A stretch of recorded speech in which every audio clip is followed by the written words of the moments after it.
Welcome to Ear Biscuits, the podcast where two lifelong friends talk about life for a long time. I'm Link. And I'm Rhett. This week at the round table of dim lighting, we are hearing from Link and his 3-year update on where he stands spiritually. It's all about me today, baby. Man, you know what? I'm happy to be doing this. In previous years, I didn't think I was happy to be doing this at the time. But I'll tell you, man. You would tell me as much. Yeah.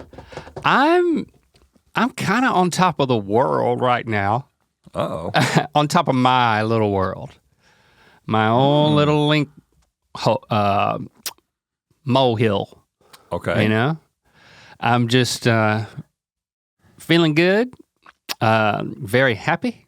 And I'm ready to share some stuff that I've written in my journal. Oh, wow. I've written in my journal. What do you think of my handwriting? You could pick it out from a mile away, couldn't you? Yeah. I could definitely pick out your handwriting. It's amazing how it hasn't changed.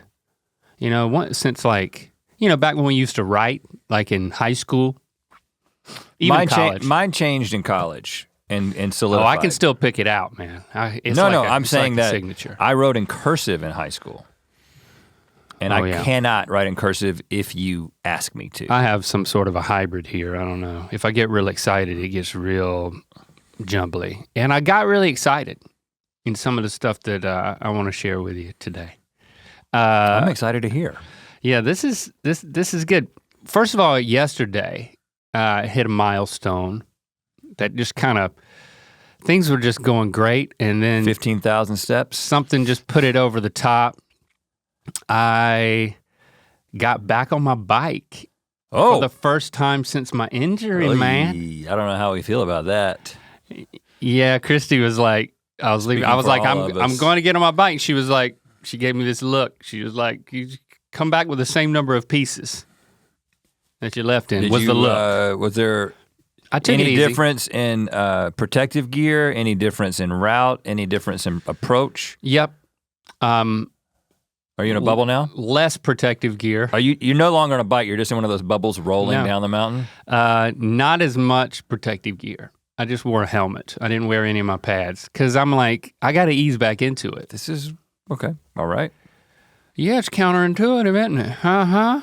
Well, because maybe the pads give you a false sense of security. No, I just, I'm not in, my fitness level is not to the point where I'm gonna do stuff that I'm gonna fall, I'm pretty sure. So, you know, I did it was more on the flat side of things.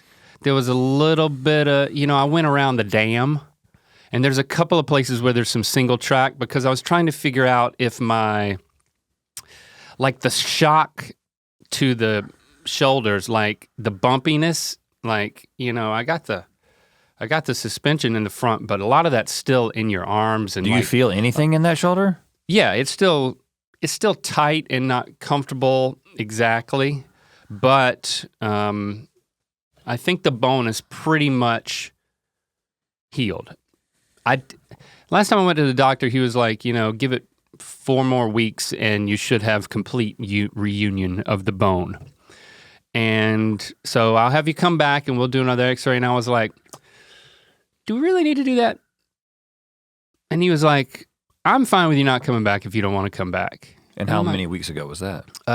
4 weeks ago. So now I should, as of like a couple of days ago, it should be totally fixed. And there's no reason to think that it wouldn't be. There will come a time in which I just didn't want to go there, get an x-ray. You don't think about it anymore. Spend a couple of hours. Yeah, and I've been going to physical therapy. I've been, you know. But it's going to be completely out of your Jane. mind at some point. You know what I'm saying? Oh yeah. Jane has new. given me lots of confidence. She's my PT guru. She's helping me invite things to the party. Remember inviting my ribs to the party? That's her. Oh, the same woman. Yeah. Oh yeah, she's great. Is she inviting your shoulder to the party? Yeah. She said she was very proud of me. and that made me feel good.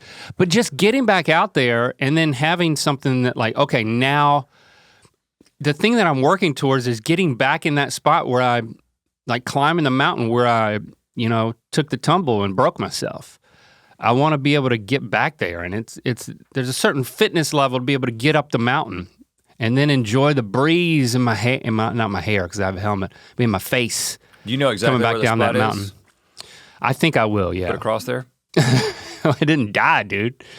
Yeah, I might get off and pour one out, Pour one out for the old bump in my right shoulder that's now a little less of a bump. But so yesterday was really a milestone moment for me to be on my bike.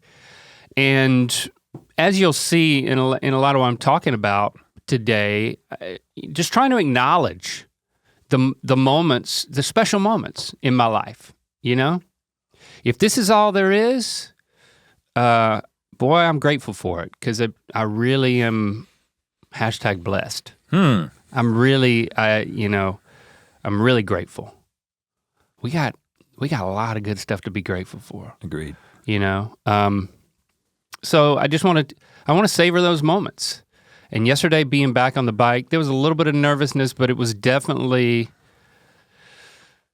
that was like 11 or 12 weeks to not do something that's that special to me was like, I really missed it. So I just I wallered like a pig in that mud, just like, man, this feels good. This feels good. Right now, and right now, and right now. Wow, really, and right now. Really in the moments. And right now. In multiple moments. So yeah, I just want to share my mindset on stuff, and I feel like this is going to be a happy time. I hope you catch some of it as you're listening. I hope it makes you happier. If you care about me, then this is also for you. I'm sharing my happiness with you today in this podcast.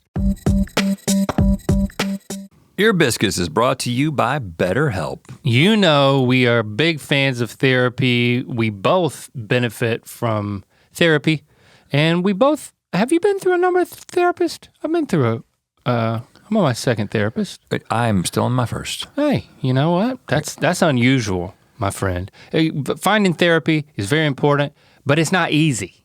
It is not easy, and I think that it is an unusual experience that I just happened to find somebody who was the right fit for me for the first time. It happens in relationships. It happens sometimes in professional relationships with your therapist, but it doesn't always happen, and that's why we're big fans of BetterHelp. Yeah, if you're thinking about giving therapy a try, BetterHelp's a great option. It's super easy to use, it won't break your bank, and you can do therapy from anywhere because it's entirely online. So you just fill out a brief questionnaire to get matched with a licensed therapist, and you can switch therapists anytime for no additional charge. If you want to live a more empowered life, therapy can help get you there. Visit betterhelp.com/ear today to get 10% off your first month. That's BetterHelp, HELP.com/ear. When we first started talking about our spiritual journeys, it was very much like that buzzword of like deconstruction and like breaking things down from my evangelical upbringing that I've discovered that I would be better off shedding. I mean, very specifically, just like guilt and shame. Like this perceived constant judgment, whether it comes from God or from, people that I respect, and I think most constantly myself, my inner critic, if you want to call it. And as I mentioned at the end of last year, like therapy's been really good for me over the past year. Like it's just really started to click into place with my therapist, and things are going really great there. And one of the exercises that we've worked on is just discussing it, unpacking it, but also kind of getting in my body with it and breathing, have a breathing exercise where I breathe in self-compassion and I breathe out self-judgment. Discovering that it kept coming up so much that I was so hard on myself. So it was so ingrained that, yeah, my default position is bad. I'm bad at my core. And it just permeated so much of how I lived my life, how I felt, and how I held myself. So it was a great, again, when it's associated with your breath, I think I'm coming to learn that like it's less about like rational brain conclusion stuff and more about, I don't know, you call it heart, body kind of things releasing that didn't reside fully just in what I would call my brain and my head. So breathing in compassion, breathing out judgment, and it's just been a very good exercise, like literally something that we would go back to many weeks in a row, to maybe skip a couple, then find myself coming back to that exercise.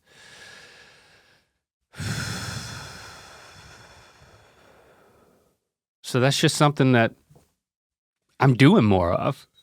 It really helps. It's been Powerful. really helping me. And I think that I'm just done, with the deconstruction term. I don't think I'm done unpacking the things that I need to, the things that are like lurking in some suitcases that I need to let go of. By the way, and I always like to say this, like, I don't want to just give this impression that like I'm trashing my entire upbringing and my former belief system and just throwing it all out. I cherish so much about that. And I've said that before, and so I'm just saying it again right now. Like there's parts of how that's built me that are beautiful, meaningful, and I never want to let go of.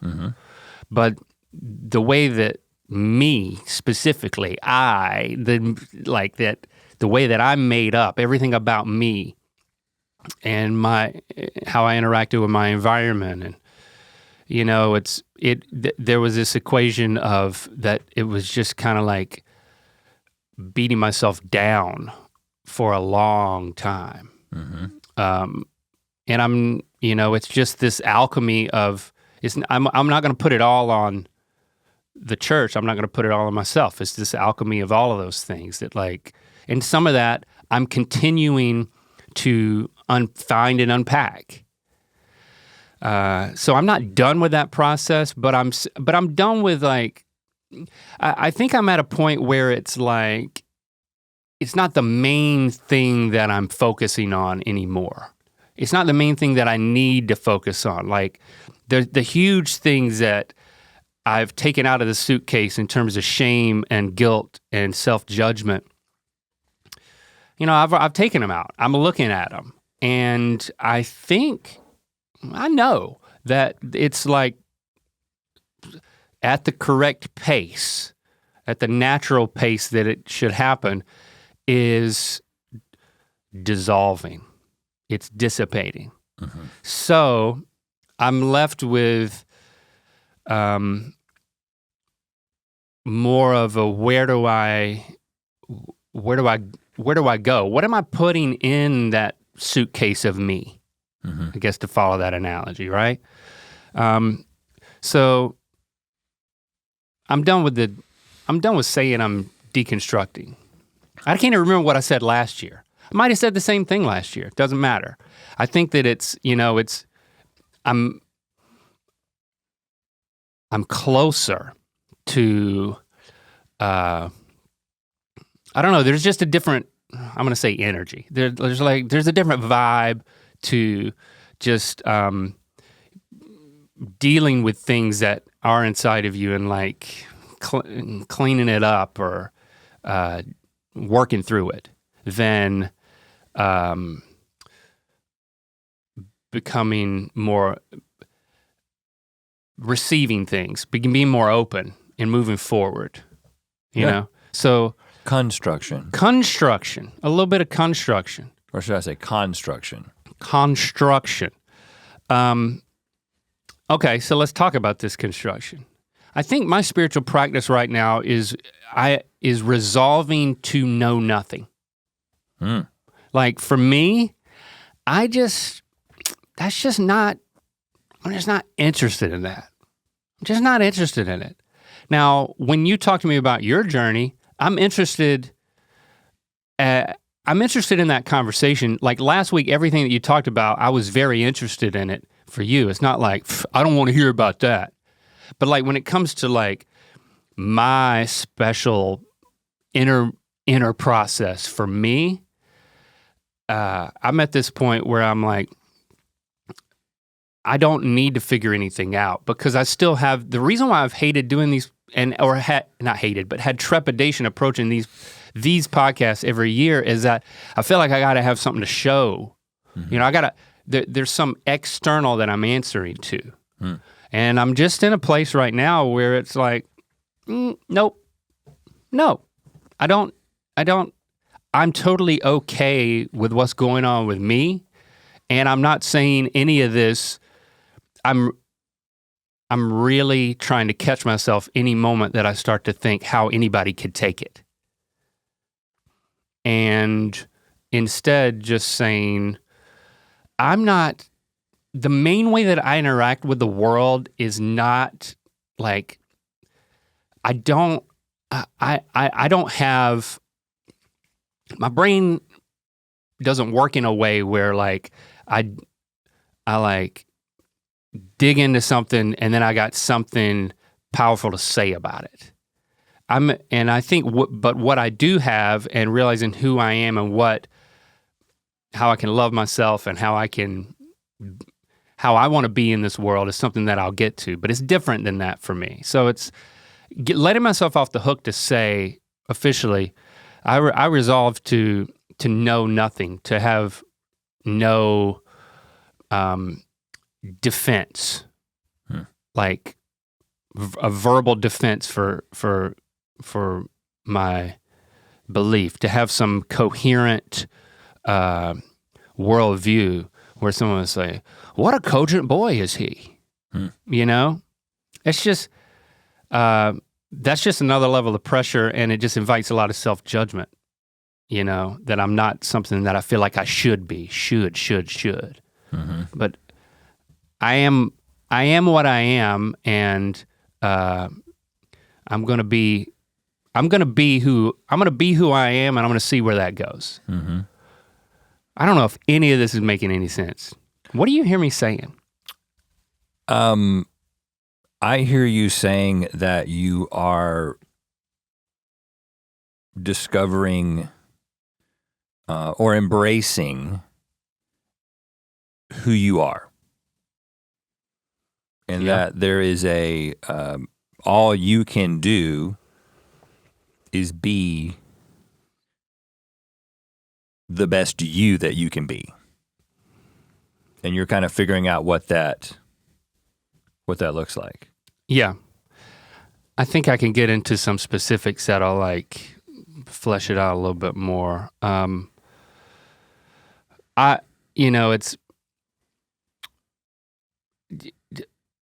It's having some certain tenets, like being present,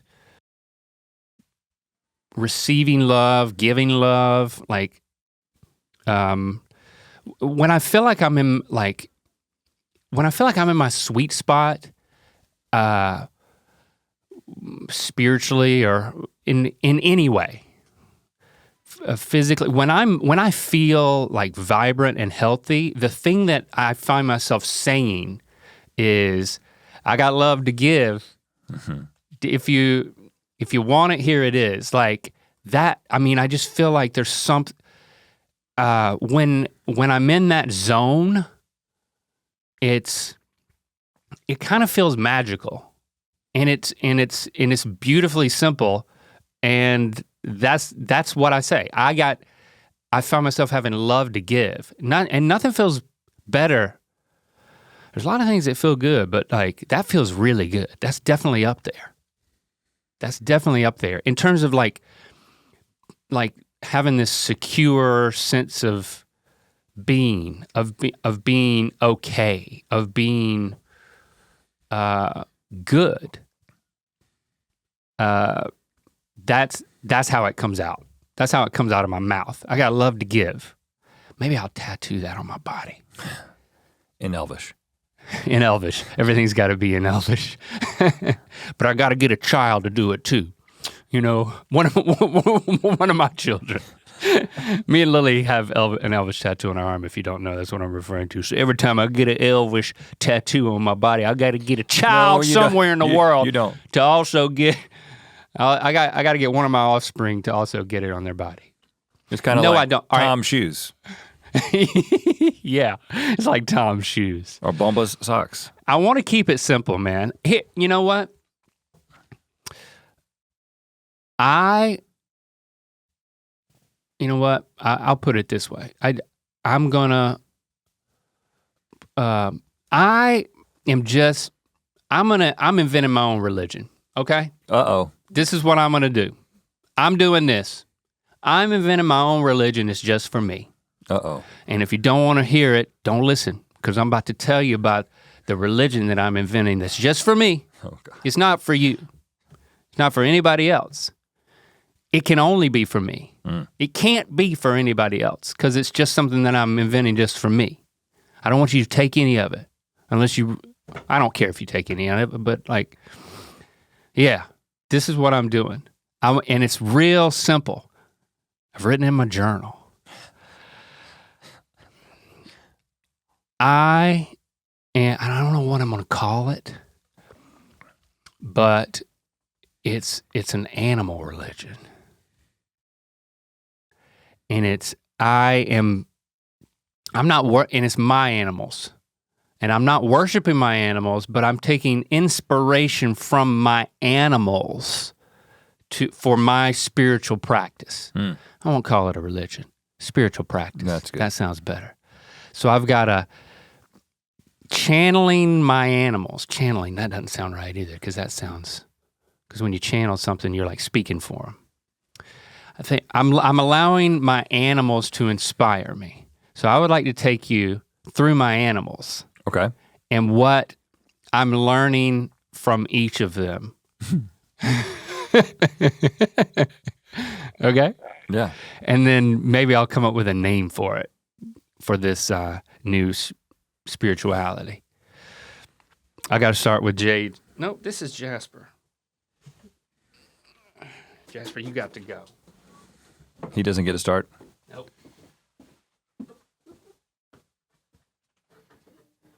Jade.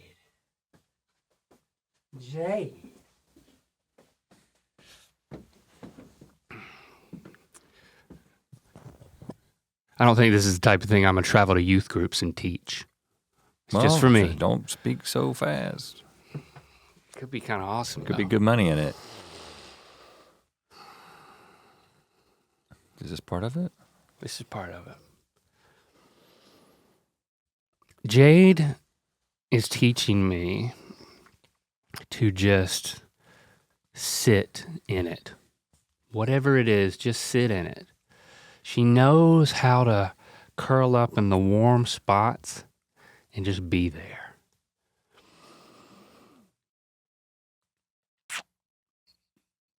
She knows how to receive love. And she knows how to give love. And it's simple. Like, she'll just curl up. Receiving love and giving love happen at the same time with her.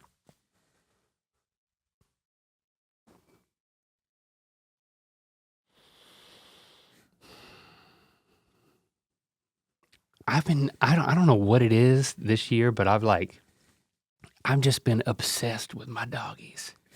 It's just ridiculous. It's ridiculous. I love my dogs so much. It's just crazy. I think getting Jade's face on my arm, it was like a self-fulfilling prophecy. I think it solidified something in me that was like, I don't know what it means about me that I have my living dog's face on my forearm, but I know that it is a representation of me. Like, I know that it means me, but I can't tell you exactly what it means. Thank you, Jade. I'm not worshiping you. I'm just being inspired by you. Yeah, there's a difference. There's a difference. I want to, we're blessed by being loved by a lot of people, like as fans, but also in our personal lives, and there's a difference between just having that and receiving it. Like, there's just a magic to saying, I'm gonna receive love. Like, somebody, like Lando comes up to me and he just wants to give me a hug. And there's oh, I'm gonna hug you back because I love you. But then there's a type of hug where there's something's being transferred. Yeah. Does this sound weird? I don't know. It's just well, yes, you can be in a moment where it's okay, I'm gonna, and for me, it still is a lot of breathing. Like, if you hug me, there might be a deep breath, like a last breath. Like, oh, did he just die? Like, that's when it gets real good. And I think that when I sit with Jade, that's what I'm reminded of. That it can be simple. It can be boiled down to something that simple as curling up in the now and being loved, which directly fuels. It's like a cycle. Then you're giving love, you're getting love. That's Jade. Go away, Jade. Come here, Jasper. Me and Jasper have been taking some good walks. Sometimes Jade's invited, but usually she's not.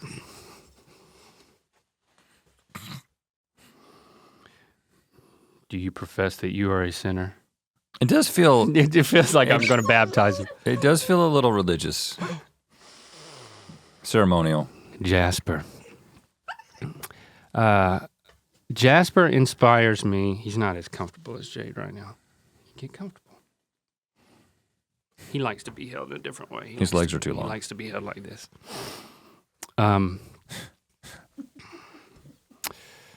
Jasper has this enthusiasm for beautiful stuff.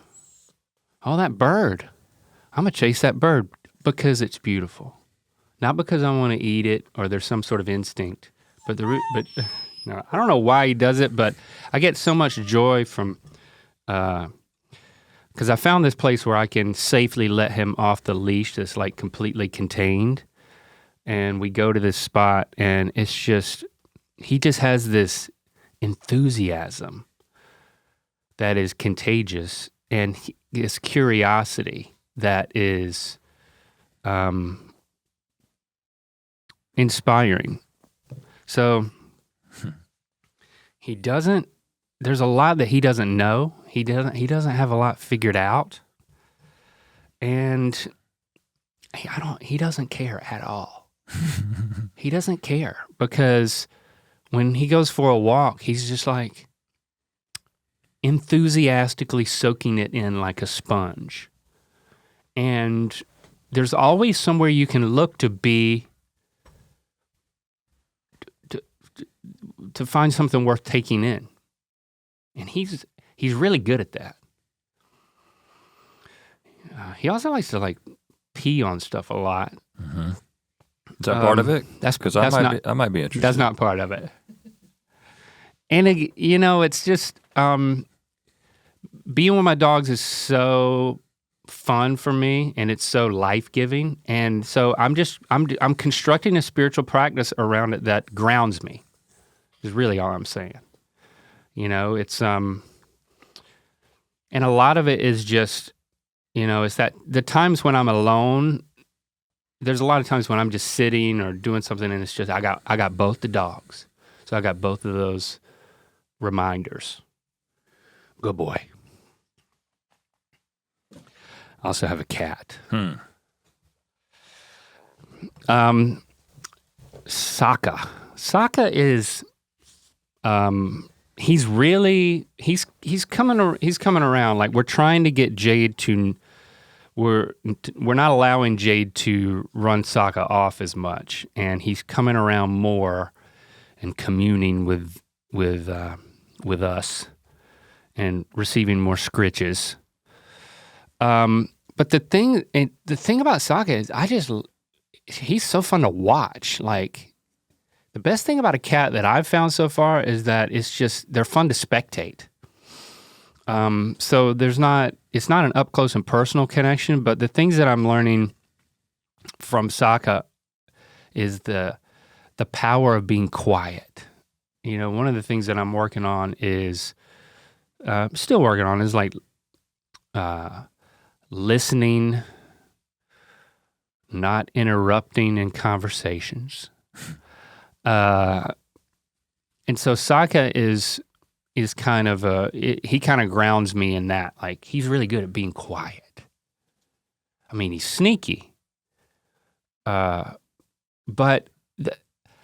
I think that ties into like the more powerful thing that I'm getting from Sokka is the fact that he seems so centered. Like, maybe he's self-centered. Maybe you could say that. Now, that's not really what I'm focusing on, but just being centered. I think for me, not completely defining myself based on external relationships. Mm-hmm. This definitely comes home to roost for me in terms of that judgment thing where it's, I'm being watched. There was my entire upbringing, there was this sense of I'm being watched and I need that external approval, from God. Every night I gotta find the things to confess. I've got to clear the air, I've got to spiritually breathe out my sins and receive forgiveness and love from the Holy Spirit. That never worked for me back then. So now it's a cat religion. I'm trying to just accept that it's been really hard to convince myself that I'm a good person. It's been really, really hard to do that. And it's, I discovered that therapy for me, like the way that I approached therapy was I just wanted my therapist to tell me that I was okay, that I was good. I wanted my therapist to do things that a therapist is not supposed to do. And thankfully, he hasn't done. Mm-hmm. And I look to, sometimes I put Christy in a tough position. And, it's one thing to ask where it's, I need you to determine if I am, my center is like outside of myself. I need to be validated. It's one thing to have like a deep conversation with you and ask you for advice and like get your input, but like, and that's good. But it's another thing to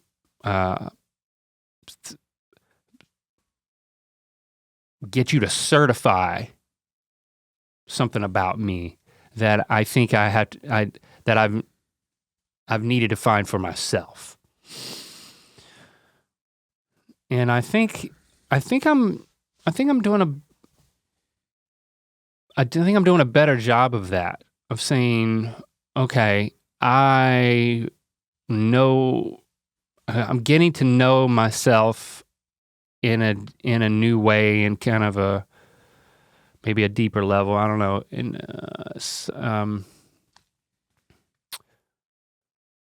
And finding some security in that. That it's not about, like I said at the beginning of this, like even to our audience, like saying something that makes them feel a certain way about me, coming to some conclusion about me, so that then when I see it in the comments, it validates what I hope is true about me. That's not what Sokka does. So I've just found that it's this beautiful creature in my house that can bring me back to that. Who am I? Who do I want to be? What are my reasons for myself? They don't have to be shared with anybody necessarily. I even have a healthy separation from, some people might talk about, there's like codependence at play here. I don't know the terms, but it's like having a healthy separation where I end and Christy begins, where I end and you begin in our relationship. And I am seeing that there's like it's very freeing to do that. Like when I find myself that's like centered, where I'm not giving somebody else power to dictate what I think about myself. It gives me a freedom to be present and to not only love people, but also enjoy other people's moments. And especially like in for us, like when so much of everything has both of our names on it. Like I've found that the moments when I feel the most centered, I feel this level of security that like I enjoy where I've stopped and you've started, and kind of spectating that in your work. And that just feels really good, so the cat brings me back to that. I think I need more animals. Well, I was going to ask you, because that's all I got because in terms of animals. Because it feels like I think that may be all I need. The inevitable outcome of practicing this religion is that you're going to become one of those houses that's like a zoo. And and this one does this for me, and this one does this for me. Well, just the other day I heard Christy talking to you about some litter of puppies that somebody had. It was like, no, it was a bunch of puppies they were walking around with in the neighborhood or something. I just can't, I don't know. We're in a holding pattern. It's not gonna happen because I can't. Well, can you learn things from other animals? Yeah, I bet you I can learn some stuff from your animals. Well, not just other people's animals, but you could also go to the zoo. It's like, who is this man that has an annual pass to the zoo that just comes and sits every day in front of the ostriches? Right. What are you doing, sir? I'm learning from the ostriches.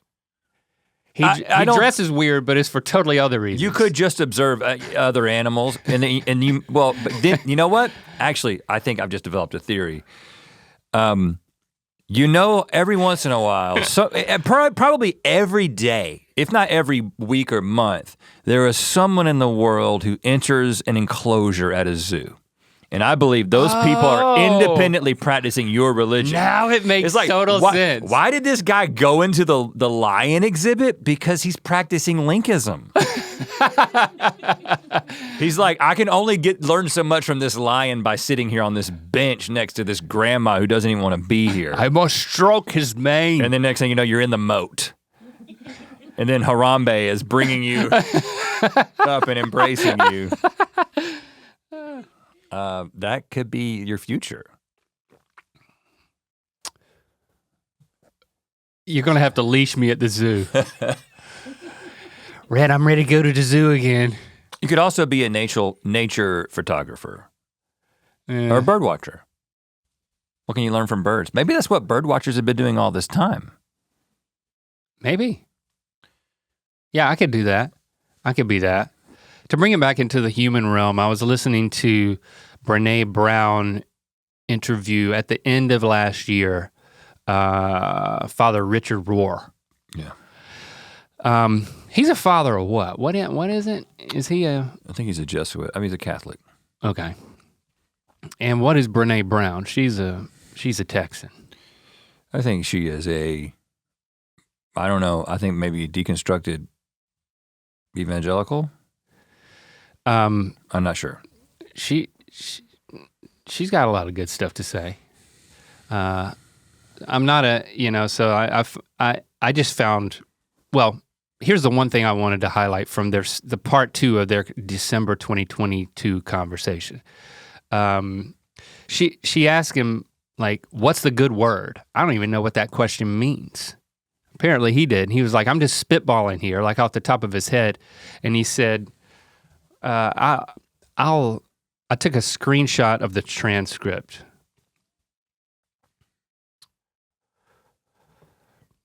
So he replied, he said, the good word is whatever. I'm just stabbing at this, but whatever points you toward what we call the 3 transcendentals in scholastic philosophy. The good, the true, and the beautiful. The good, the true, and the beautiful. If it points you toward those, it's a good word. And I'm gonna read the second half of his quote in a second, but I just wanna camp out there for a second. Like, the good, the true, and the beautiful. If it points you towards those, it's a good word. It's okay.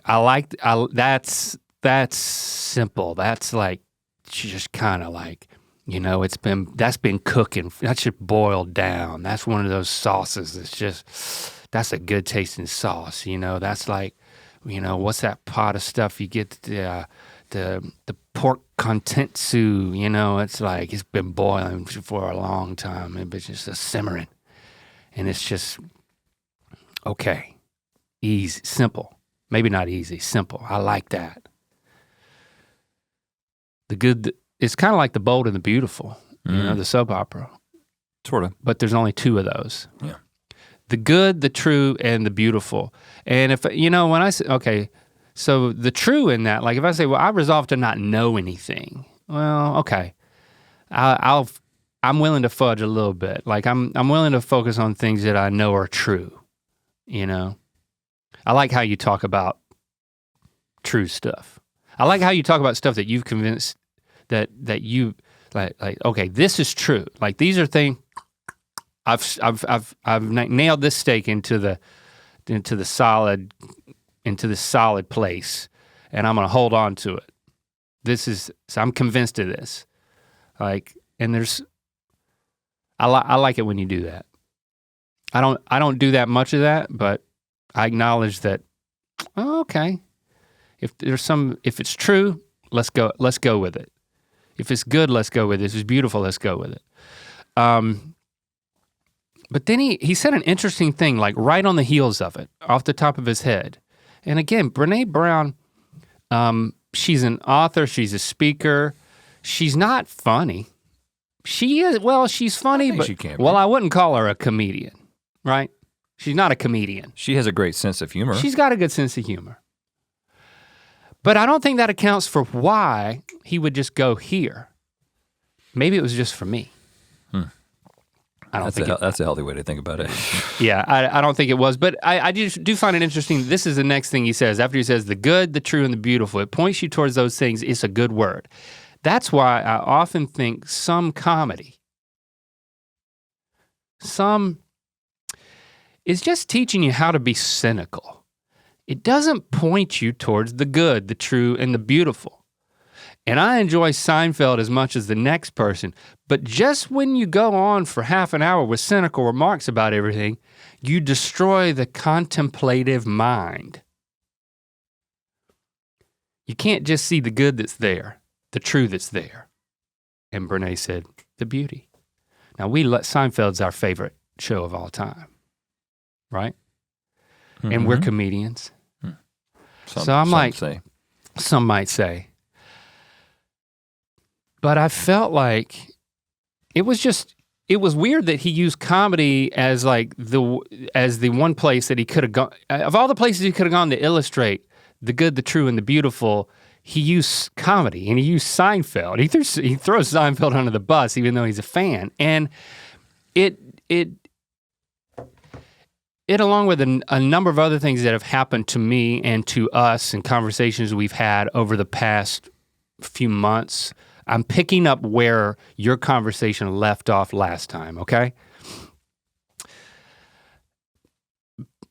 Gaining a deeper appreciation for how our creative expression is a spiritual exercise and how it touches people.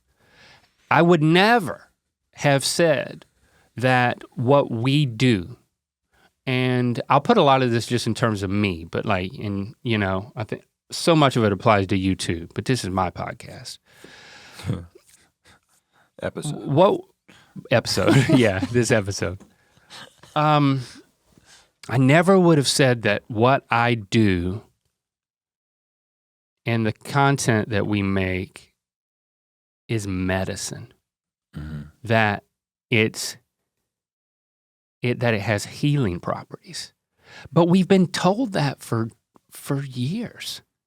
I was in the hospital and I discovered you guys. I made it through a tough time because of you guys. You are my comfort viewing 5 days out of the week. You're my safe escape from what life is throwing at me right now. Or the aspect of my life that I will never be able to get away from. There's I actually do a little bit when I'm hanging out with you guys. And I feel like we've known that to 80%, but I feel like in the last few weeks or so, I feel like we've gained just this deeper appreciation that kind of maybe take it to 95% of wow, we've just, what we thought was a byproduct of what we do might just have been the product the whole time. Mm-hmm. And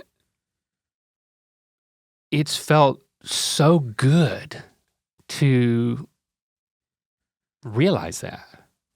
If I've had a hard time just being convinced that I'm a good person, well, it turns out that it's been happening, it's been true all along. I think it's been true more and more because I do think I'm on a positive journey, So I'm just extremely moved by the fact that what we're doing, it doesn't have the appearance of this groundbreaking, earth-shattering book or speech or but I don't know. It's just as it's been just as special to people. Like I'm receiving that love, and I'm giving that. I feel like I have more confidence to just myself be as weird as me.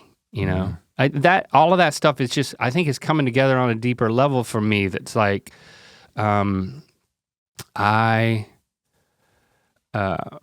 the gifts that I have are gifts to give, and I understand that I've been doing that, we've been doing that, but I understand it more now. So like, what does that mean? What does that mean for what's next? I feel very confirmed that I'm in the right place. You know, that I'm doing the right work for me.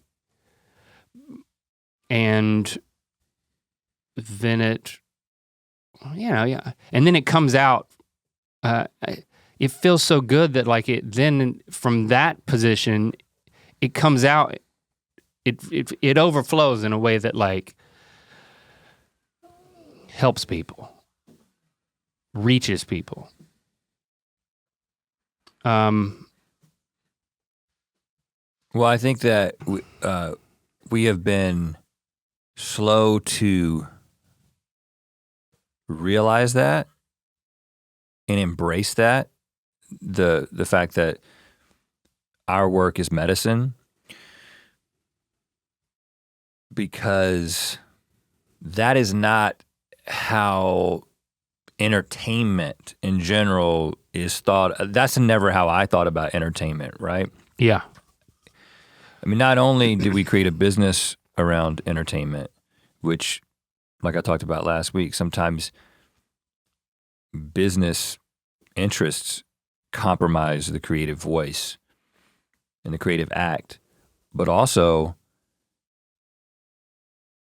so much of a lot of people's inclination for creating something is to bring the attention to themselves. I mean, that's what we always talk about. It's like we just wanted to be the center of attention.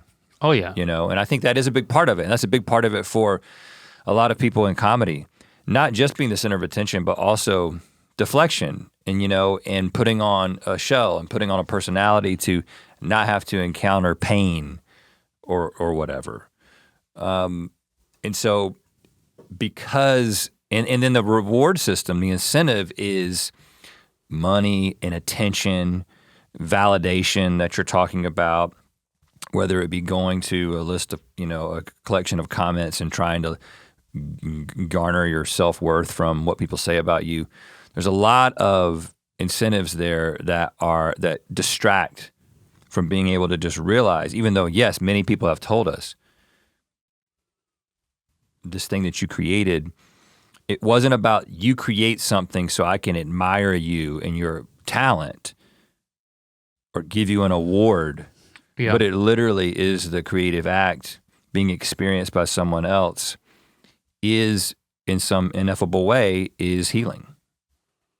And I think we both thought, right, for like we would look at, well, you know, if I watch stuff on HBO, I watch these scripted series, or I watch these well-crafted movies, and they move you, and they can change your mind, and they can change your heart, and they can make you cry, and they can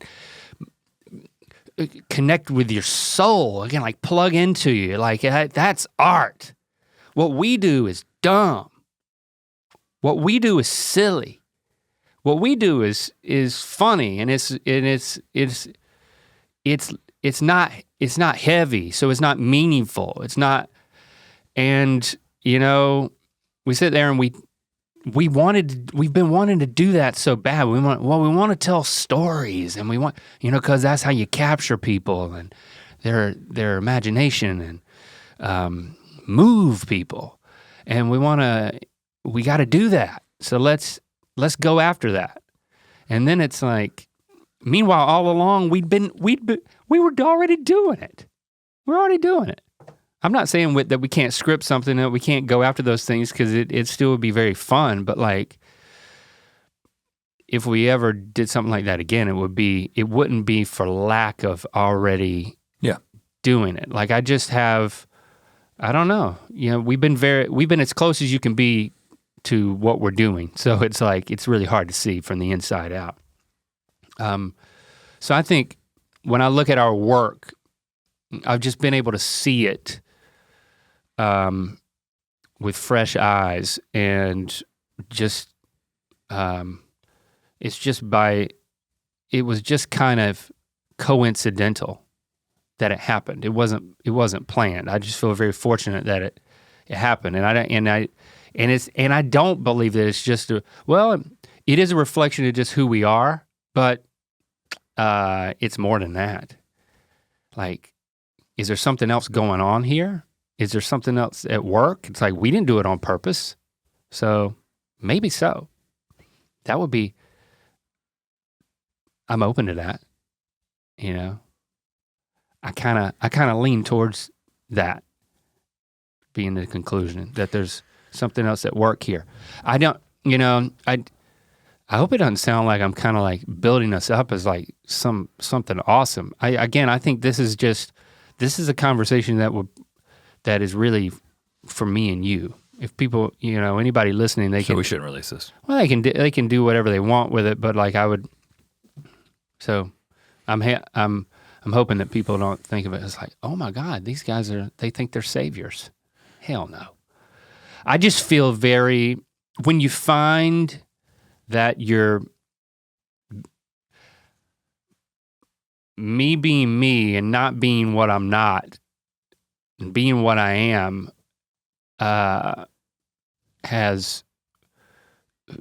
is a sweet spot. Only I can be me, and I can let go of the things that I'm not going, that aren't me, some of which are you, by the way. So it's a great partnership. I'm just saying it feels good. It feels really good to be of service, and to find more security in myself. Mm-hmm. And I don't know. I don't feel like I'm saying anything very cogent, but I feel very. That's what I want. I wanted to comment on that because you said that at the top. I don't know how you said it. You said something about that you're not good at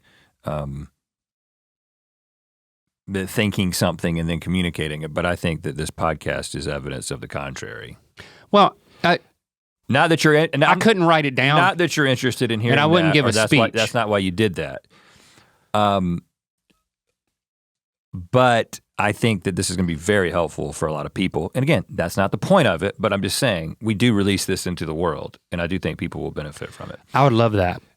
I also think I didn't want to interrupt you. Of course, I'm thinking things the whole time. I think I've gone through everything I wanted to say. I had one story, but okay. Yeah, it's related to that, and then you can kind of put that on it. But like,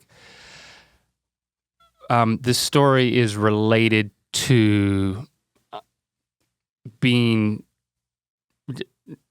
Well, I'll just tell the story. Back when we were on staff with Campus Crusade, and every year we would MC the Christmas time conference. The Christmas conference, we called it. We should have called it Christmas time. But then we changed the name of the conference we got a new director of the conference to come in, and he was like, we're gonna change the name of it to Encounter.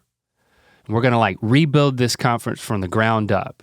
And so we got together, we as the MCs, and I forgot all about our this. good friend Mark as like a logistics director of the main stage show, and then Chris as the director of the entire conference. And then this other guy who shall remain nameless, he was the music leader, like the praise and worship music guy this year. And, we had probably done it 6 years by this point. And I think it was his first or second year as the music guy, and Mark as the logistics guy, it was like his 10th or 12th year, and Chris, it was like his first year, but he's like a big ideas guy. And we sat in a room and we said, everything that we've done every year, and we set as the template for the main show program, we're gonna throw that out and we're just gonna rebuild it. And so like everything was being reinvented. And we were designing everything for like this immersive experience to encounter God. And at one point, the music guy turns to us and he says something to the effect of, "Why is what you do important here?" Mm-hmm. Do you remember that? Oh yeah. And I remember, and of course, you would make announcements. We would make funny videos. We would write funny songs. We would have funny crowd interaction. We did comedy. If you removed it from the conference, there was nothing Christian or religious about it.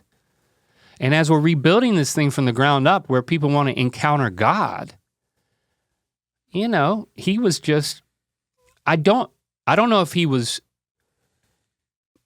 doing it for effect. I don't know if he was doing it to make a point. I don't know if he was doing it for criticism. I don't know why he was doing it, but I felt like when he asked the question, I was caught. It was like, oh no, you got me. Mm-hmm.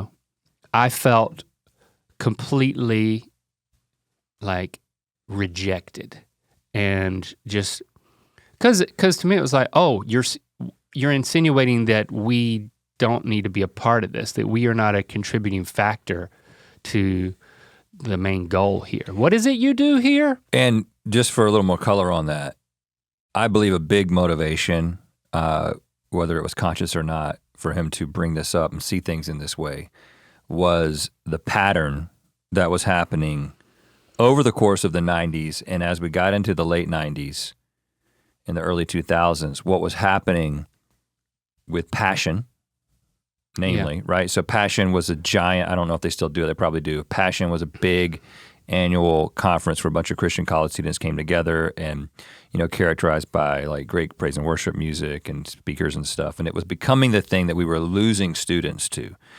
And Passion was very serious. It was very spiritual. It was very deep. And it did not have this, I'm not saying that somebody might not say something funny, but it wasn't centered around these two comedians who are doing these ridiculous videos and getting people up on stage and cutting their hair over the course of a week or making them drink a gallon of milk every day and try to gain 12 pounds in 1 week. We did a bunch of weird shit. And there was a seriousness to that movement that was happening that we were beginning to sense. And I would remember thinking, oh, well, maybe this whole like really lighthearted comedy thing was just something that happened in the early 90s in Christian circles, and like It's phasing out and we've got to adjust with it. So I think that he had been to that conference and seen the way they do things, and then you compare it to the way that we're up there being fools, and it felt different and maybe even irreverent. And I didn't know what to say. I couldn't put a defense into words. And I don't remember what you said, but I have to believe that you probably had a much more, whether you said it or not, like you had a much more offensive reaction than I had a more defensive reaction. I don't know that you were as fazed by it as I was, but like, it's just I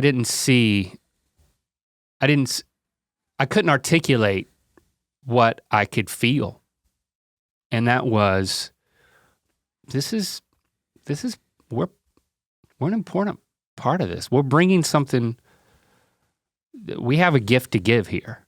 And it is important. I mean, there were other people at the table, so making decisions more than the people I mentioned, I think. And so we ended up having some nights that were like completely serious, but yeah, we still had our fun. We weren't kicked to the curb. It was just one question from one person. And then but I don't know. It just, the echo of that memory came back to me now as like, I'm still owning and processing the fact that we're in this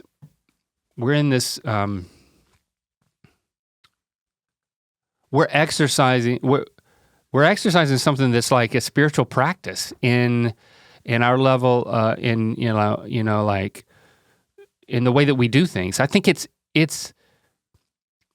I don't know exactly what I'm saying, but maybe I'm saying, first of all, it can all be spiritual. You hear about the monks talking about like, maybe it's the Buddhist saying of like, the carry water saying. I can't remember what it is right now. The one about do this, carry water, do that. It's a Buddhist saying. Or like whatever, everything can be a spiritual practice if it's, like nurturing your plants like Christy does, or like dusting your shelves. It can all be a spiritual practice. Oh, that's not part of my religion. I just feel, it feels good to be able to say these things and come to these realizations about the opportunity we have, but then at the same time, I don't feel an ounce of pressure. I don't feel an ounce of external pressure or just like, okay, now you gotta live up to this shit you're talking. I do not feel that. I'm not gonna let myself feel that, because it's like, that takes me out of this sweet spot of like, nobody's watching. I know that ain't true, but like, I need to, I need to dance like nobody's watching. I need to feel the rain on my skin. And if I do that, if I'm true to that, I feel like good things will happen. I agree. Yeah. Thanks, Jenna. Before enlightenment, chop wood, carry water. After enlightenment, chop wood, carry water. It's a Zen Buddhist phrase emphasizing the need for committing to and thriving during the process of any pursuit. Chop wood, carry water. I think this is a good religion, Link. Spiritual practice. I think that I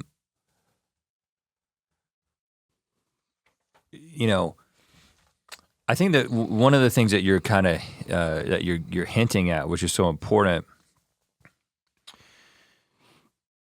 there's something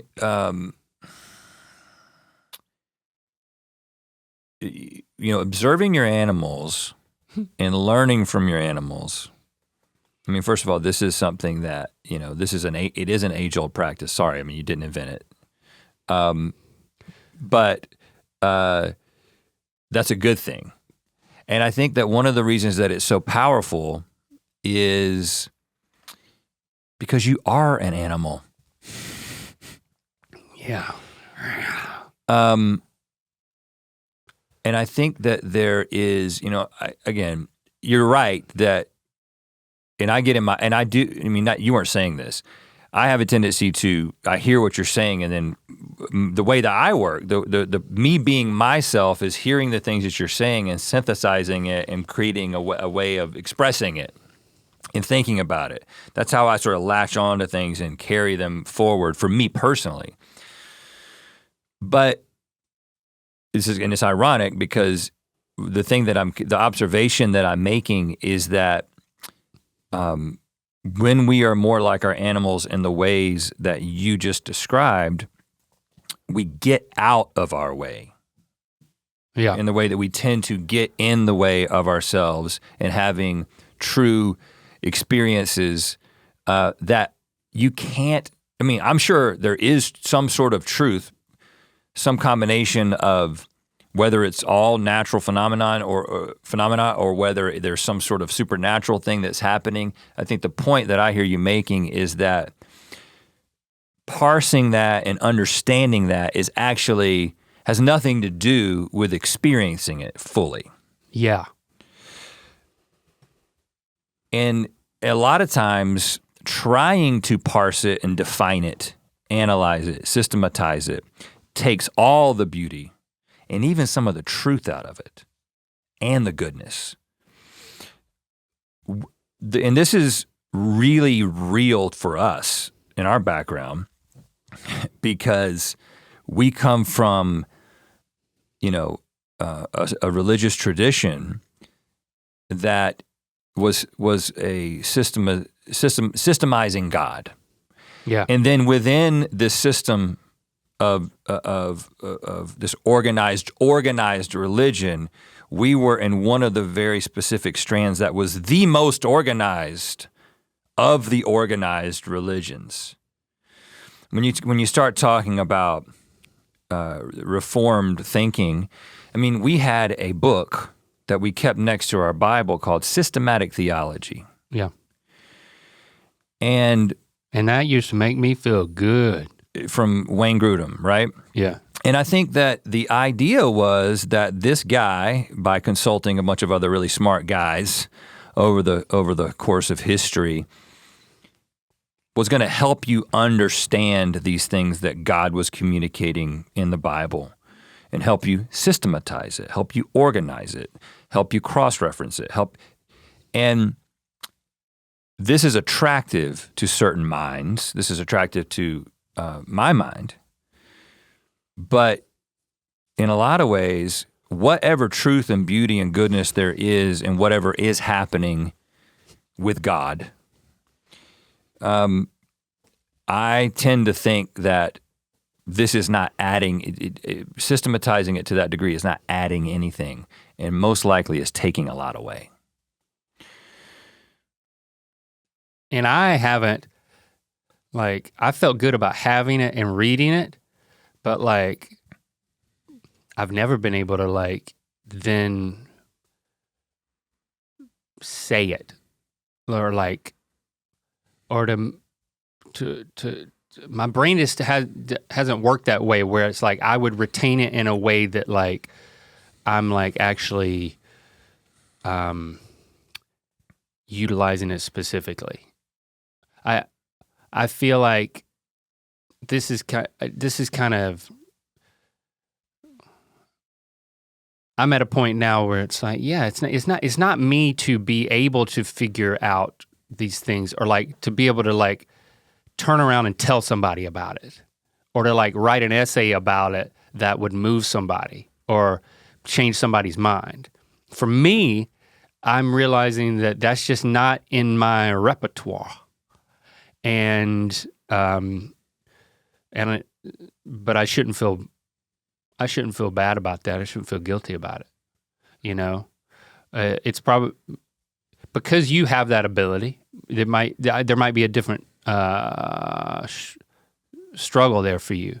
For me, it's just kind of the freedom of letting myself off the hook. That I don't have to know, and I don't have to feel bad for not knowing, and I don't have to feel bad when somebody asks me that I can't even begin to put something together that's a response to that if it was a question or whatever. Mm-hmm. So and I just think it puts me so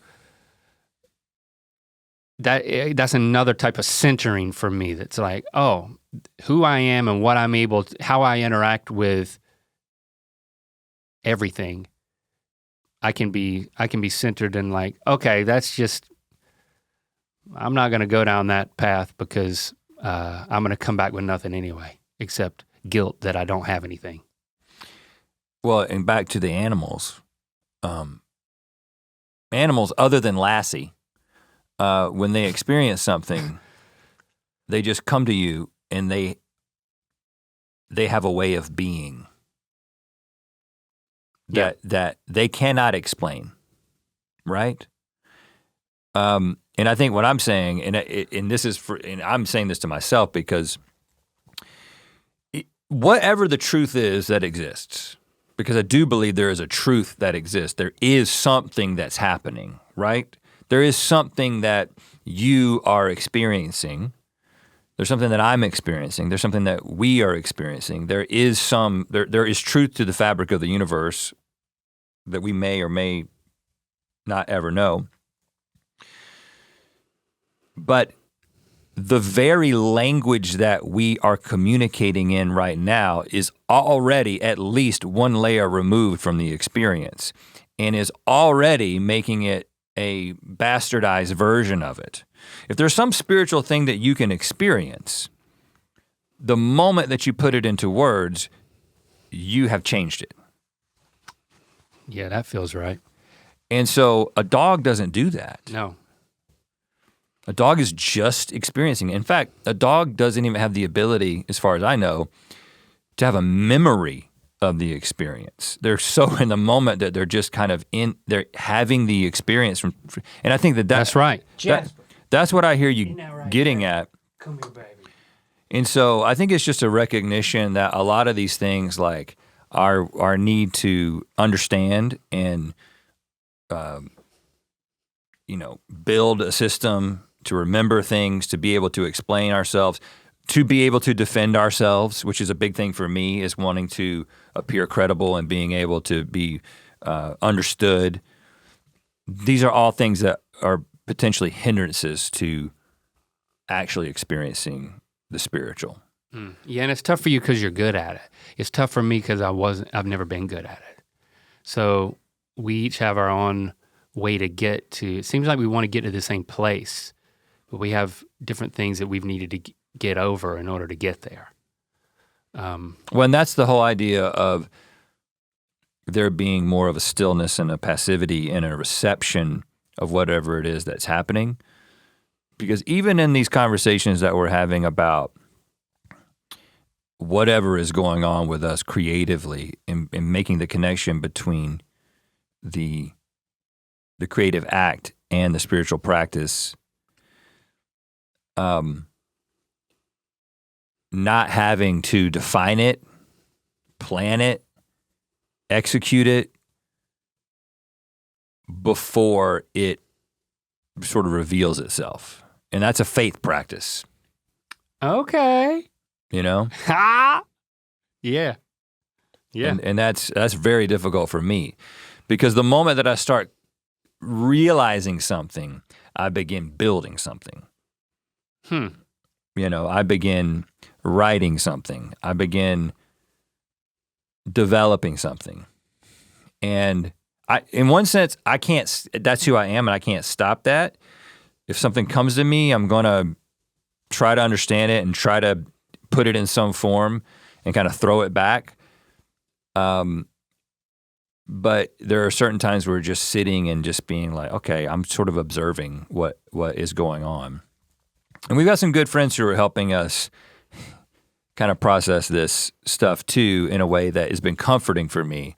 They're not gurus. They're just good friends who have creative minds as well and are, on their own journey. But I think that being able to, when we see something that we get excited about, and it's like, what is it that's happening, and what is it that we're experiencing, and how does this translate into the things that we bring into the world, whether that's using our comedy for healing or just creating for creativity's sake, whatever that might be.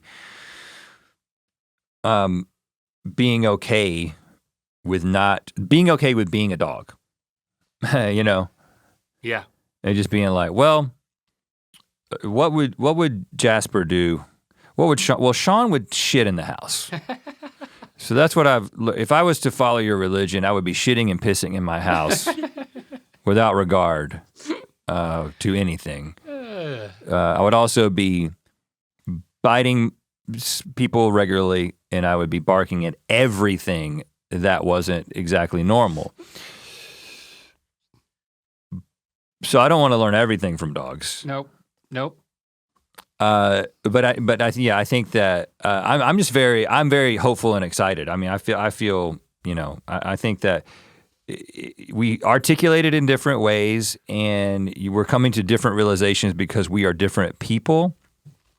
But there is a synchronicity to what's happening that is exciting to me. Yeah. Yeah. I mean, I just, people think different things about the word happy, but right now, I think I'm the happiest I've ever been in my entire life. Hmm. And it's okay if that, I don't expect this level of happiness to continue forever, but like, I'm not gonna forget it. Hmm. And I'm very grateful for it. But I think I am the happiest I've ever been in my entire life. Isn't that crazy? I'm glad I'm here for it. Isn't that crazy? Isn't that wild? Isn't that special? Isn't that something? Or nothing? Well, there it is. There it is. Let's bring it to a close. Can I make a recommendation? Mm-hmm. Let me know, #EarBiscuits, what you think about this. Or, I mean, you can tell us what you think or how you're processing this by leaving us a voicemail, 1-888-EARPOD1. Or you can just talk to somebody that you love about this or whatever. Man, I got a lot of good stuff that I want to recommend. What am I gonna do? All right, I'm gonna do this one. The album is called Mother Earth's Plantasia. Doesn't that seem like the one? Because if Chrissy was given this podcast, she might be talking about her plant religion. And I found this for her. This album was released in 1976 by Mort Garson. Mort Garson, who was like a digital music pioneer. But he made this album for plants. Yeah. But you'll like it too. It's 30 minutes, 51 seconds. Plantasia. You're welcome. Hey guys, I just listened to your Rhett's Deconstruction and just wanted to say thank you. I grew up in the South watching you guys and out of the Bible Belt in a pastor's home, and I've been able to explore my spirituality a little bit, and I don't know what the hell is going on, but it's really comforting to hear your stories. And Rhett, I appreciate you saying what you said. It's helped me put to words some of the things that I've been feeling. So I appreciate you guys being vulnerable. Love you guys. To watch more Ear Biscuits, click on the playlist on the right. To watch the previous episode of Ear Biscuits, click on the playlist to the left. And don't forget to click on the circular icon to subscribe. If you prefer to listen to this podcast, it's available on all your favorite podcast platforms. Thanks for being your mythical best.